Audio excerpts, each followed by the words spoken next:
Hello, and welcome to Breast Cancer Conversations, a podcast brought to you by survivingbreastcancer.org. I am Laura Carfing, breast cancer survivor and founder of survivingbreastcancer.org, a nonprofit organization providing community, education, and resources to empower those diagnosed with breast cancer and their caregivers from day one and beyond. Welcome back, everyone, to another episode of Breast Cancer Conversations. I am so thrilled you guys tune in week after week to hear these amazing, inspiring stories. And if I haven't yet met you personally, I am dying to. So feel free to join any of our upcoming virtual events. I attend most of them. Most frequently, our Thursday Night Thrivers support group, which offers just like great camaraderie. It's no agenda. We hang out on Zoom every Thursday night at 7 p.m. Eastern. We also have a book club where we read amazing books that have nothing to do with breast cancer. We meet up the first Sunday of every month. We have our Movement Mondays, plus a whole bunch of other stuff going on. So if you're not subscribed to our newsletter, please do so ASAP so you don't miss a beat. You can register at survivingbreastcancer.org. So today I am pleased to continue the conversation once again with Ilene Kaminsky. Ilene is the renowned writer and voice behind The Cancer Bus, because how many times have we heard, oh, it's just cancer? Well, at least you didn't get hit by a bus. The whole idea of me and Ilene coming together is to talk about writing and the role that writing plays in healing. And this isn't saying you have to start a blog. This isn't saying you have to go out and write a book. We just talk one-on-one about how having a journal has been really therapeutic for us. We also get into the nitty-gritty about the blogs that we love to follow, people we like to comment on, people who are inspiring us, etc. So if you don't even consider yourself a writer, not to worry. This episode is definitely for you. Welcome to the conversation.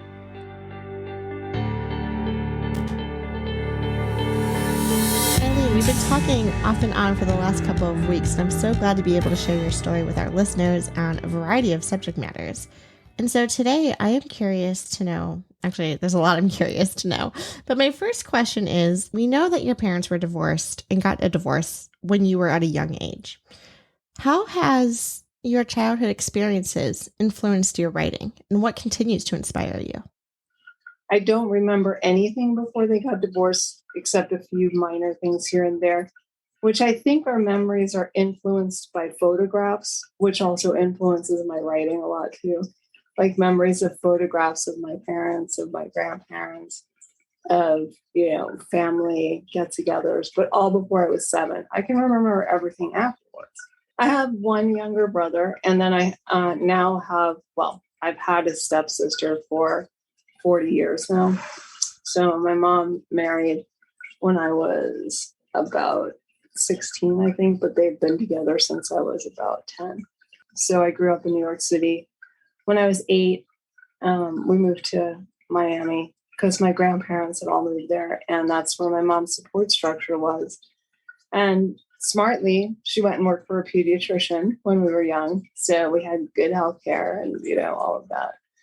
Yeah, and it was close to our schools and stuff, so she wouldn't have to go too far So she was pretty smart about how she was a working mom, single. But I think all writing comes from trauma at some point, or joy. So if you're extremely happy, when I'm extremely happy, I write. When I'm extremely down, I write. For cancer, I've had so many ups and downs that I write all the time.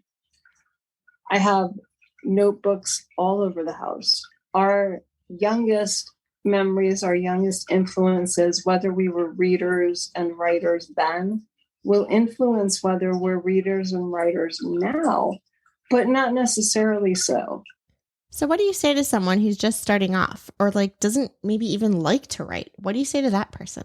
Take 5 minutes a day, just 5 minutes, no pressure, right? So you can do it anytime, wherever you want, just do it by yourself. I want you to just find one thing in the day that either surprised you or brought you joy. And only write about that. Just write about that. A lot of times in our breast cancer community, we hear the expressions, you don't look sick, or aren't you over it yet? Yet at the same time, we're harboring a lot of emotions. We're very angry. We're dealing with loss of body parts, loss of friends, loss of femininity, etc. And so I think even going back to a couple episodes ago when we were talking about poetry, some of our language is angry, right? We're allowed to express anger. May I ask, Are you angry? Do you write about anger? Well, I'm angry because, I'm still tired. I'm still on medications. I'm still doing all these things, but everybody treats me like I'm just perfectly fine. And I'm not. I'm not fine. I need to take time out for myself and all this. So instead of switching it to, let's build on that anger, let's build on the joy that you found in your day. You can go from just choosing to have a joy journal, let's say, or, a surprise journal, or whatever the heck you want to call it, right? Yeah. To expanding that out and then incorporating that journal into, say, whatever brought you joy that day or didn't bring you joy, or things that were terrible, right?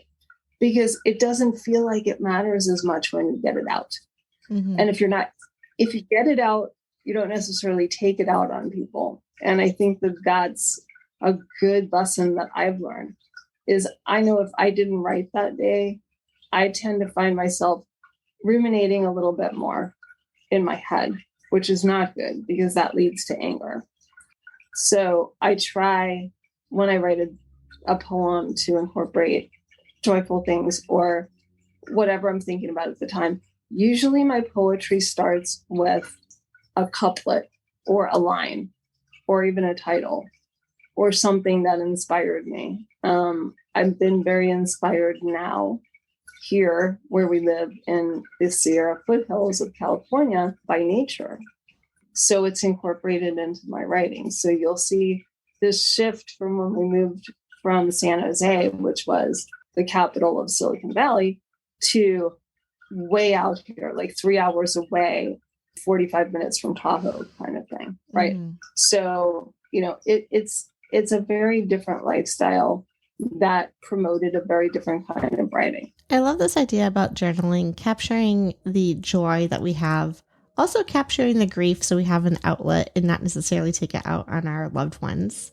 Are there things in your poetry that haven't come out in spoken word or written word? Are there things that you experience that does not translate into poetry? What you probably can't see built into my poetry is metaphors about my hair, right? Mm-hmm.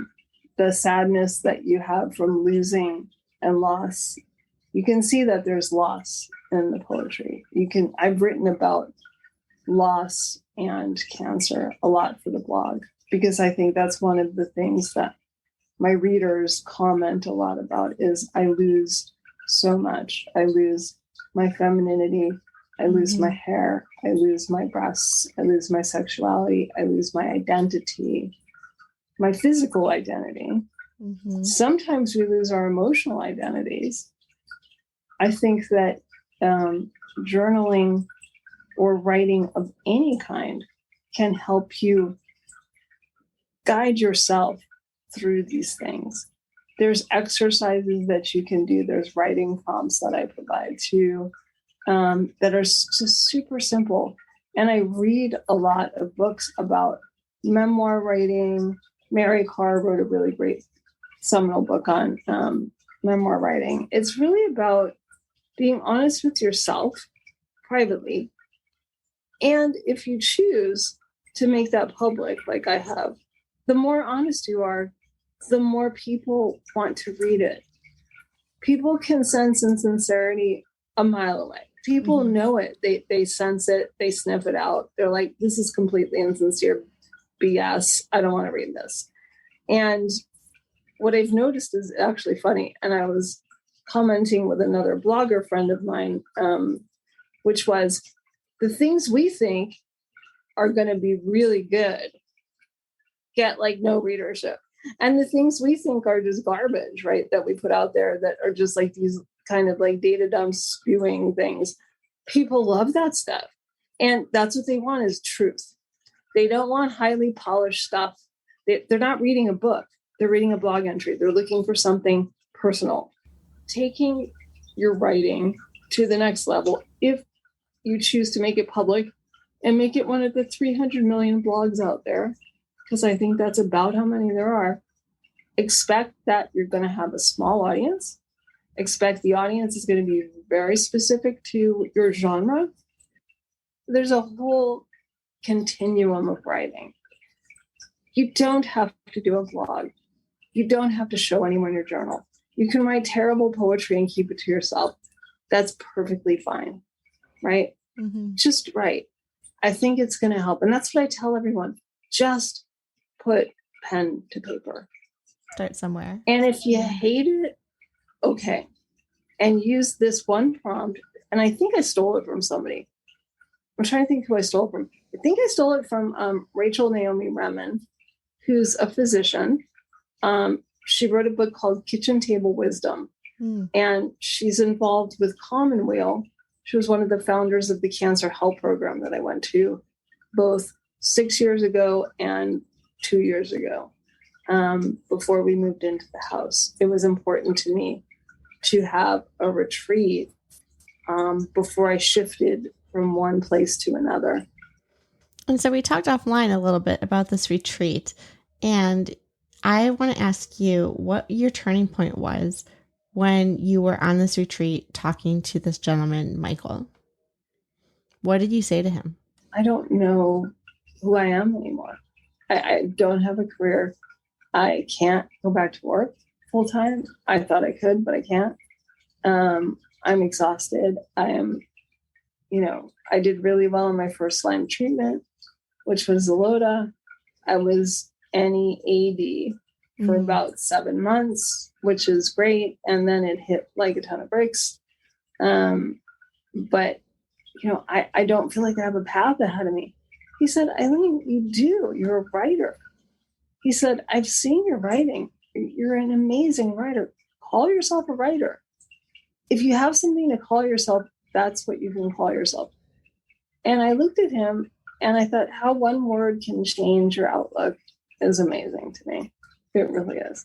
Just one word that changed my perspective on who I was, what I could do, where I could focus, how I could put and I had a book with me that I still have that's completely full, that I filled up half that journal. And it's a huge journal because I use like gigantic journals like this one. It's super big, right?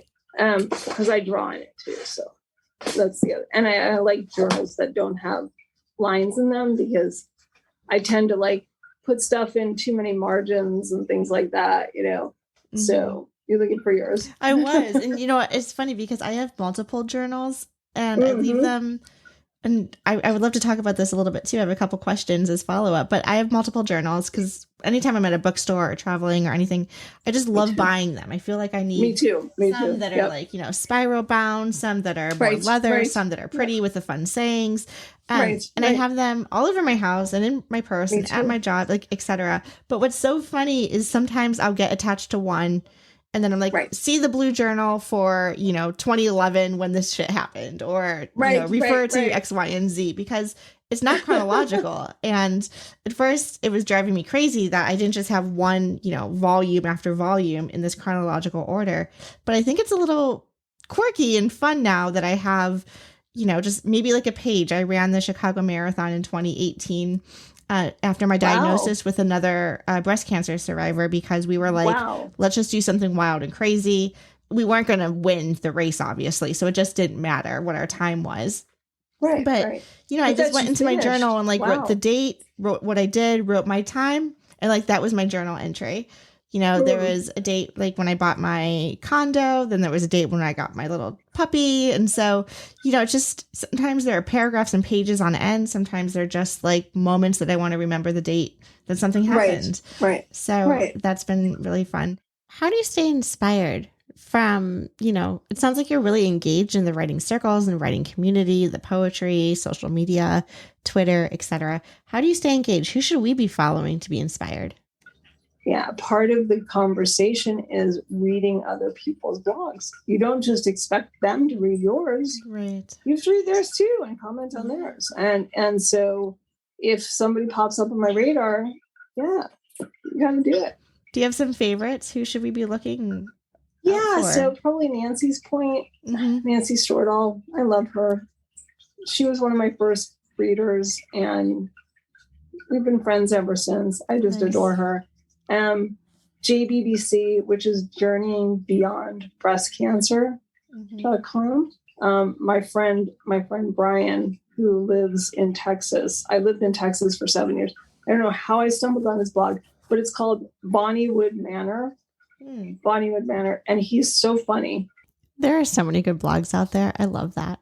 As we wrap up on our conversation, are there any last words or comments you'd like to share with our listeners? Just look for joy. And remember, if I can find nothing else, the miracle of today, the miracle that I'm even here at all. I look at the stars in the sky and think, how are we the same stuff as those stars? And that will always put a smile on my face and then I wonder to myself, did I do enough with today? Did I take it the way I should have? Did I treat it as the miracle it is? Did I love it enough? Did I love life enough? Did I love people enough? Did I talk to a friend today? If I didn't, I need to make sure and do that tomorrow. Did I tell people I love them? Did I make sure to, spend enough time in the right place, not angry with my husband, not angry with a situation, not angry with a doctor, not angry with my cancer, but did I spend enough time in that miracle that is just life? That I'm simply here is amazing. If you think of everything that it took for us to be here having this conversation in this moment, this breath, this time is so precious.